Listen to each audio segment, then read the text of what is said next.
दोस्तों, स्वागत है हमारे चैनल धर्म की गाथा पर।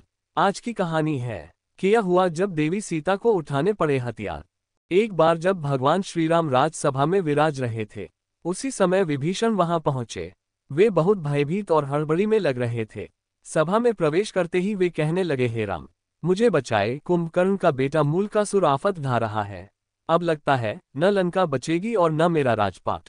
भगवान श्रीराम ने विभीषण का अभिवादन कर पूरी बात बताने को कहा। तब विभीषण ने बताया कि कुंभकर्ण का एक बेटा मूल नक्षत्र में पैदा हुआ था, इसलिए उसका नाम मूलकासुर रखा गया। इसे अशुभ जानकर कुंभकर्ण ने जंगल में फिकवा दिया था। जंगल में मधुमक्खियों ने मूलकासुर को पाल लिया। मूलकासुर जब बड़ा हुआ तो उसने कठोर तपस्या करके ब्रह्मा जी को प्रसन्न कर लिया। अब उनके दिए वर और बल के घमंड में भयानक उत्पात मचा रखा है। जब जंगल में उसे पता चला कि आपने उसके खानदान का सफाया कर लंका जीत ली और राजपाट मुझे सौंप दिया है, तो वह भन्नाया हुआ है। भगवान, आपने जिस दिन मुझे राजपाट सौंपा उसके कुछ दिन बाद ही उसने पाताल वासियों के साथ लंका पहुंचकर मुझ पर धावा बोल दिया। मैंने 6 महीने तक मुकाबला किया, पर ब्रह्मा जी के वरदान ने उसे इतना ताकतवर बना दिया है कि मुझे भागना पड़ा तथा अपने बेटे, मंत्रियों तथा स्त्री के साथ किसी प्रकार सुरंग के जरिए भागकर यहाँ पहुंचा हूँ। उसने कहा कि पहले धोखेबाज भैया विभीषण को मारूंगा, फिर पिता की हत्या करने वाले राम को भी मार डालूंगा। वह आपके पास भी आता ही होगा। समय कम है, लंका और अयोध्या दोनों खतरे में हैं। जो उचित समझते हो तुरंत कीजिए। भक्त की पुकार सुन श्रीराम जी हनुमान तथा लक्ष्मण सहित सेना को तैयार कर पुष्पक यान पर चढ़कर लंका की ओर चल पड़े। मूलकासुर को श्रीरामचंद्र के आने की बात मालूम हुई। वह भी सेना लेकर लड़ने के लिए लंका के बाहर आया। भयानक युद्ध छेड़ गया। 7 दिनों तक घोर युद्ध होता रहा। मूलकासुर भगवान श्रीराम की सेना पर अकेले ही भारी पड़ रहा था। अयोध्या से सुमंत्र आदि सभी मंत्री भी आ पहुंचे।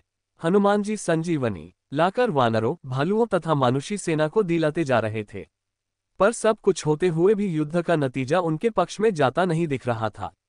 भगवान भी चिंता में थे। विभीषण ने बताया कि इस समय मूलकासुर तत्व साधना करने गुप्त गुफा में गया है। उसी समय ब्रह्मा जी वहां आए और भगवान से कहने लगे, रघुनंदन, इसे तो मैंने स्त्री के हाथों मरने का वरदान दिया है, आपका प्रयास बेकार ही जाएगा। श्री राम, इससे संबंधित एक बात और है, उसे भी जान लेना फायदेमंद हो सकता है। जब इसके भाई बिरादरी लंका युद्ध में मारे जा चुके तो एक दिन इसने मुनियों के बीच दुखी होकर कहा, चंडी सीता के कारण मेरा समूचा कुल नष्ट हुआ। इस पर एक मुनि ने नाराज होकर उसे शाप दे दिया, दुष्ट, तूने जिसे चंडी कहा है वही सीता तेरी जान लेगी। मुनि का इतना कहना था कि वह उन्हें खा गया। बाकी मुनि उसके डर से चुपचाप खिसक गए। तो है राम, अब कोई दूसरा उपाय नहीं है। अब तो केवल सीता ही इसका वध कर सकती हैं। आप उन्हें यहाँ बुलाकर इसका वध करवाए। इतना कहकर ब्रह्मा जी चले गए। भगवान श्रीराम ने हनुमान जी और गरुड़ को तुरंत पुष्पक विमान से सीता जी को लाने भेजा।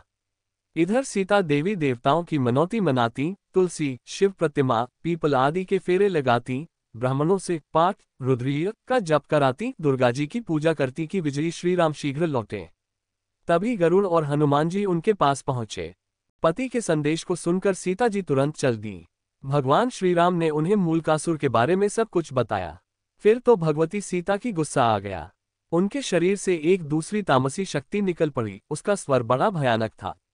ये छाया सीता चंडी के वेश में लंका की ओर बढ़ चली।